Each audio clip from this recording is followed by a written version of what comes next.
Well, on this paddle we are doing a little paddle on the Grand Union Canal. So I'm not sure if I've been on the Grand Union Canal before. I don't think so. So this is a nice little stretch here. We're down in Welford. So this is Welford Wharf. Quite a few boats pitched here. Parked, moored. What's the right word? Moored. Quite a few boats moored here. And it is autumn, it's mid-October. So we've got the colourful leaves. And just, yeah, the general fauna and colours of autumn, which is really, really nice. So we'll have a little tootle along the canal and see what we can see.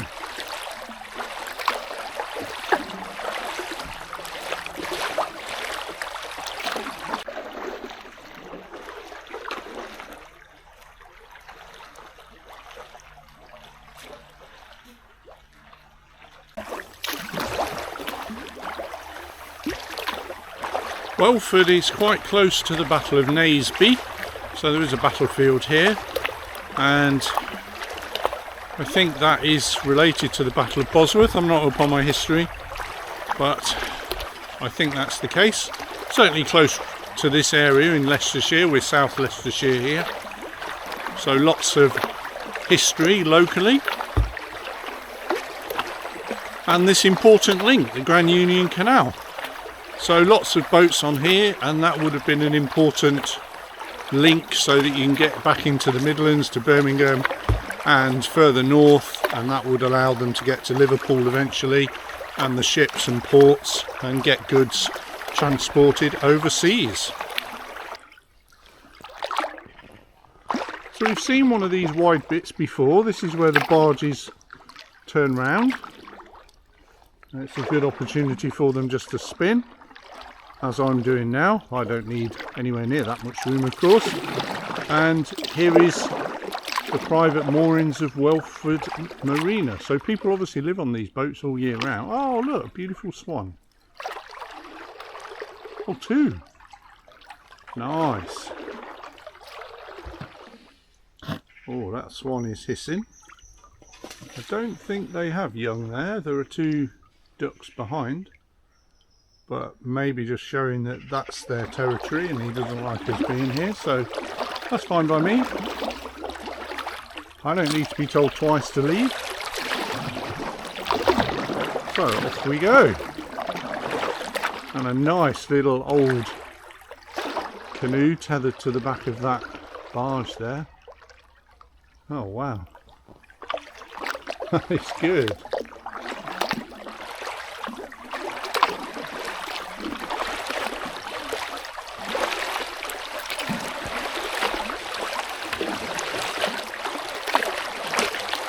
So the way I'm paddling up the canal now, I am paddling away from Welford, and we're going up towards the next place.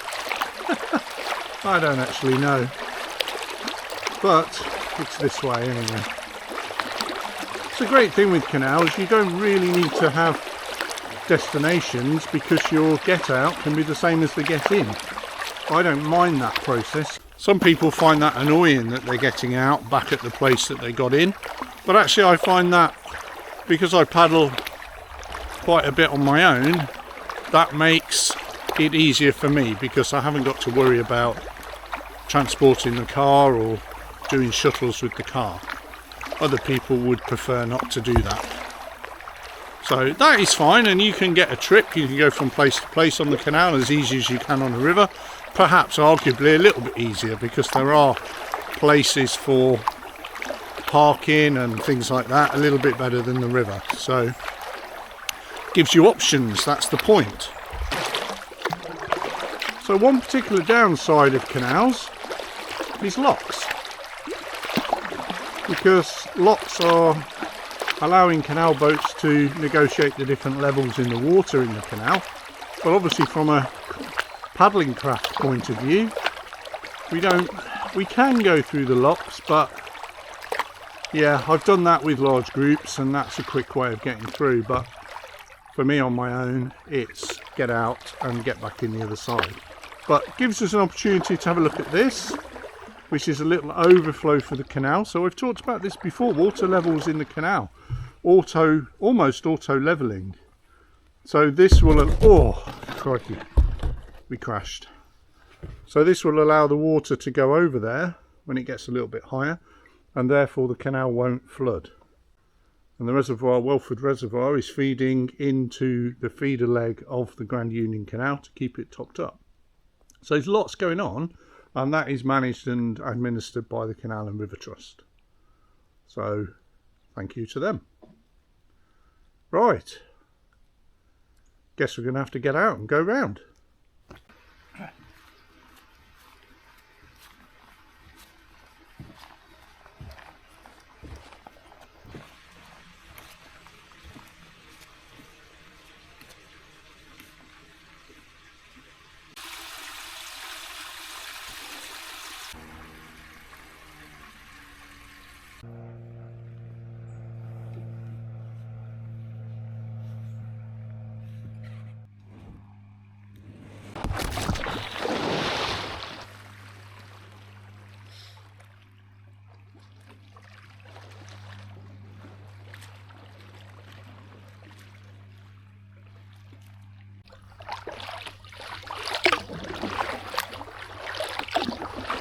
So a nice little seal launch in there. That was probably the limit of height for getting into the canal for me.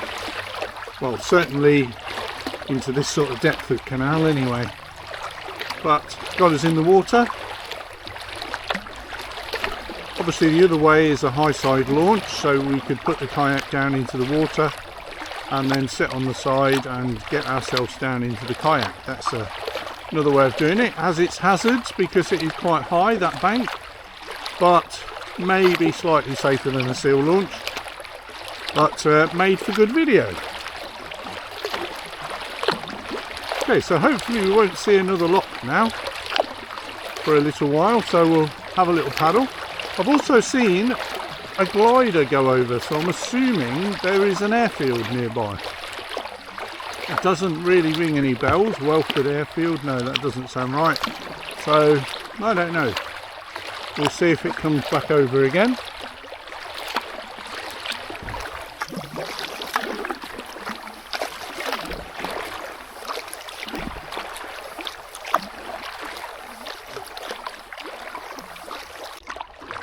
Whenever I'm doing trips on canals or rivers, or the sea, I always double check the weather, and we've got reasonable weather today. 13 degrees, which is fairly warm. I'm not wearing my dry suit, I'm wearing kayak and my waterproof trousers. And that's probably enough for today.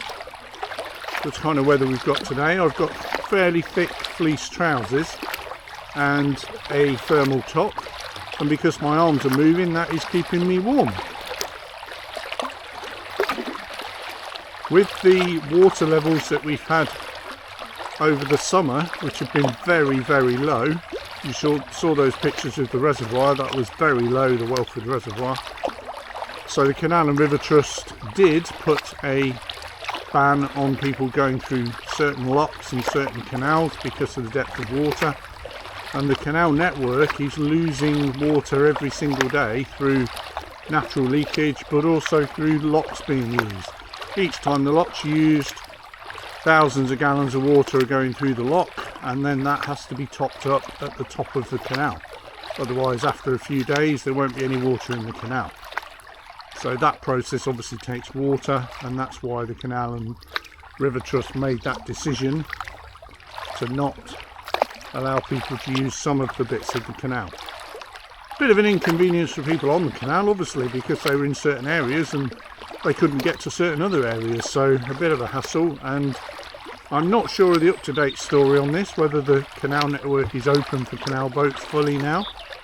I don't know, but we haven't had a tremendous amount of rain over the last few weeks, so I'm not sure that that will have, the rain we have had will have filled up the reservoir sufficiently. I don't know.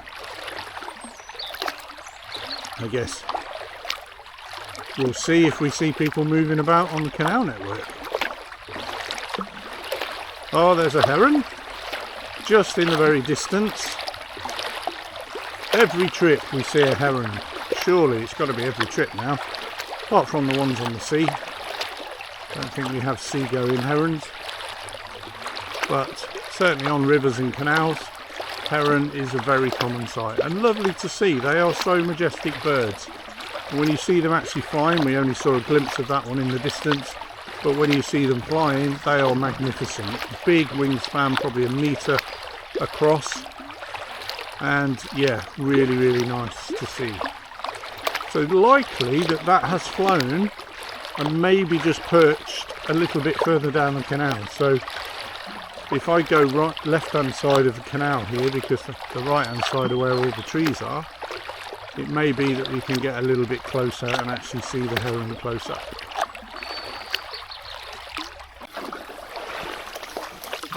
So we're at the end of the summer season now, so we're going into the winter season for me. So my schedule kind of changes, and I go into sort of winter mode. So there's a less activities day by day, actually doing sort of multi-day things, and we're dropping back into single day things, and that's nice, just a change really, and it gives me a little bit more time to get out on the water, because I need to keep my fitness going. That is one thing I have realised over the last couple of years, keeping fitness through the winter really important. So luckily with Honey, the dog, we get to do quite a few dog walks, so that's giving the walking fitness, and then obviously these trips giving the paddling fitness, which is what is needed. And sadly I'm not getting any younger, so that is in my mind, so need to work a little bit harder to keep the fitness going. And I'm looking forward to the days I've got booked next year. I've got over 100 days booked for next year already, and it's going to be as busy, perhaps even busier than it was this year. So it's nice that providers are able to offer that work, and I'm able to support the providers in the best possible way I can. Under a little footbridge, number 2, footbridge number 2.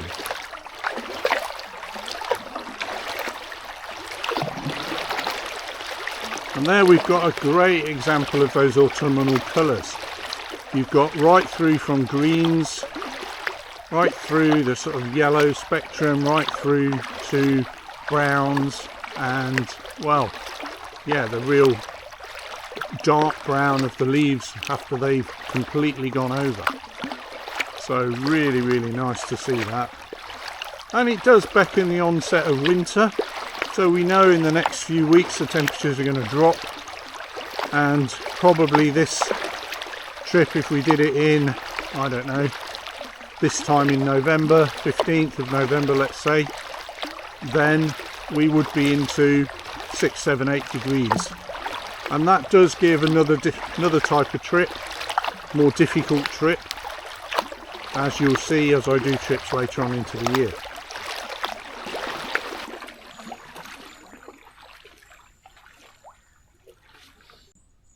This has been a really nice paddle just to get the arms moving up the canal. We've done a little distance, we've gone past the lock, and I'm going to turn around now and have a paddle back. That's important, just know the distance that you want to go and make sure that you're paddling that distance, and then obviously making your way back in plenty of time. So let's have a little paddle back.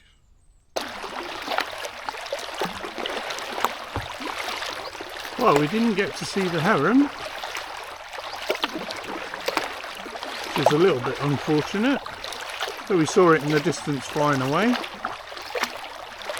and it's gone further up the canal, I guess.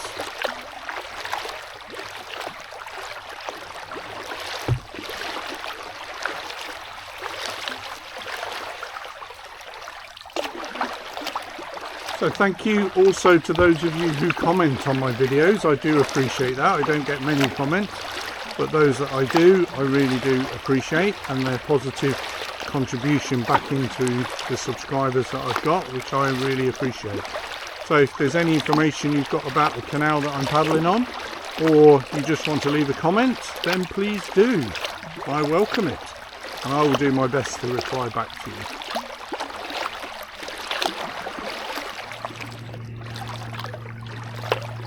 Well, there is an aeroplane.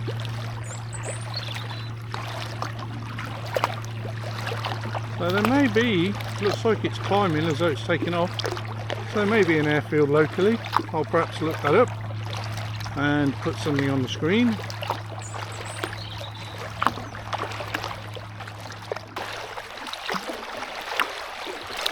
So the banks are quite high here, so it's going to be a high side exit to get out and hopefully not fall in. Fingers crossed. So much easier to exit if you've got different crafts. So stand-up paddleboard, for instance, or a canoe would make this exit a bit easier, but the kayak obviously down at water level, so that means you've got to make that distance between water level and the top of the bank. You've actually got to climb up that in order to get out. So that's what makes it a little bit more tricky. So I'm just estimating which side looks lower. The right hand side looks a bit lower. I think not much in it, but we'll give that a go. So same process as in my video of getting in and out of kayaks. So we're going to get our weight up onto the back, keeping as central as I can in the kayak, and then my feet are either side of the centre line so that I can keep balanced. I nearly went there. And then I'm going to get my knee on there, and then I'm going to grab, hopefully the kayak, the paddle is stuck between my legs there. That's it. And then twizzle this round, and then we should be able to lift and bring it onto the side. Like that. Then we give ourselves a round of applause for not falling in. Yay!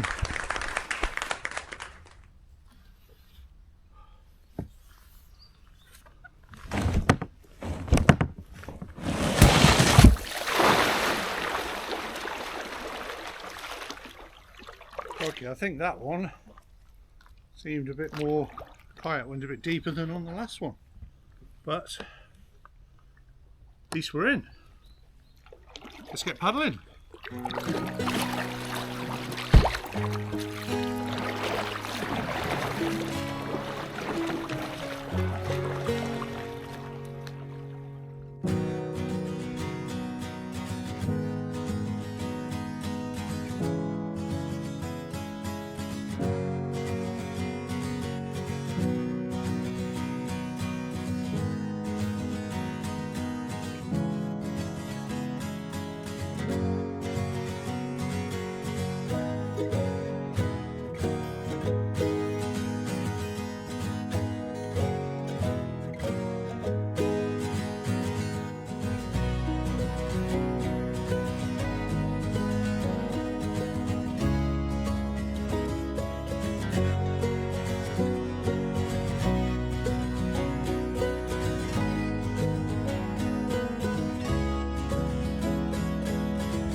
And there we are, nice little trip up the canal, Grand Union Canal. That's another one ticked off that I haven't done before. So nice to do that, and some nice views along the canal in this autumnal weather. So till next time, see you soon.